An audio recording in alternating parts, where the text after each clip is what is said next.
Hello students, आज हम जो टॉपिक डिस्कस करने जा रहे हैं वो एक ऐसा टॉपिक है जो 50% टीचर जिसके बारे में गलत टीच करते हैं और 70% स्टूडेंट्स जितने मैंने आज तक देखे हैं उन्होंने गलत जवाब दिए, जिसके बिल्कुल बेसिक सा है। 9th क्लास में ये जो टॉपिक है वो आ चुका होता है, लेकिन फिर भी एग्जैक्ट डेफिनेशन इसकी नहीं मिलती है। तो जो टॉपिक है अपना वो है difference between organic compounds and inorganic compounds. Organic compound क्या है, इनऑर्गेनिक कंपाउंड क्या है, ये अलग अलग टीचर अलग अलग बुक के अंदर से एक अलग अलग टाइप की डेफिनेशन है वो करवाते हैं। मोस्टली दो टाइप की डेफिनेशन ऑर्गेनिक कंपाउंड्स के बारे में अपने को मिलती है। पहली डेफिनेशन जो मोस्टली टीचर करवा देते हैं सिंपल सी 9th क्लास के अंदर, those compounds which are made up of carbon, बस इतना करवा के छोड़ देते हैं, are known as organic compounds. और जो कार्बन से नहीं बने होते, जिनके अंदर कार्बन प्रेजेंट ही नहीं होता, उनको वो इनऑर्गेनिक बता के एग्जाम्पल दे के छोड़ देते हैं।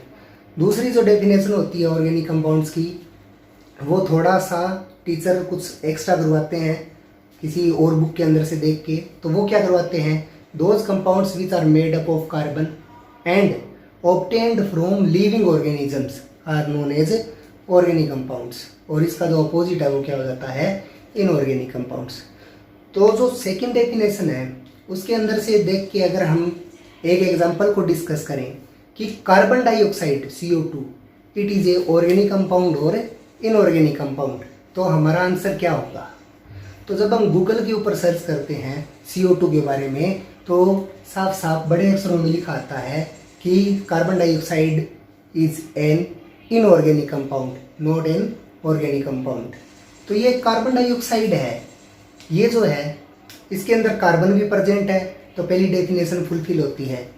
दूसरी चीज़, ये एक्सहेल करते हैं एनिमल्स, जो सांस बाहर निकालते हैं उसमें कार्बन डाइऑक्साइड है वो छोड़ी जाती है बाहर। तो ये ऑब्टेन्ड फ्रॉम एनिमल्स भी है, यानी कि लिविंग ऑर्गेनिजम्स।